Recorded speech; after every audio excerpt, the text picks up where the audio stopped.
we have our braid all the way down. I like my braids all the way down anyway because I don't like that hair. You know how sometimes you see the braids and it's like hair loose at the bottom? I don't want that. I just want a nice, long, clean.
I use less hair when adding this particular braid. And the reason for that is because you don't want that front braid to be so heavy where it's weighing down her edges. So be careful with that.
And now we're all done. I'm just giving you an overview. She's happy. And I like to cut off the ends at the bottom where you have those long, like, scragglies at the end. I just go in and clip those off.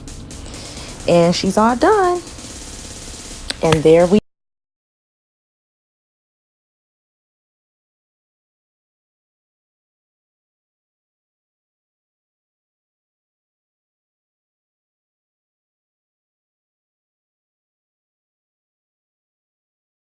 box braids. I want to thank you for watching my video and visiting my channel. And again, I just want to remind you to please go into the comments, leave comments, like, subscribe, tell your friends and have them like and subscribe. And I'll see you next time on the next video. So stay tuned and turn on your notifications because I'll be dropping another one next week. Thank you for watching Hair by Jasmine D, and I'll catch you again another time.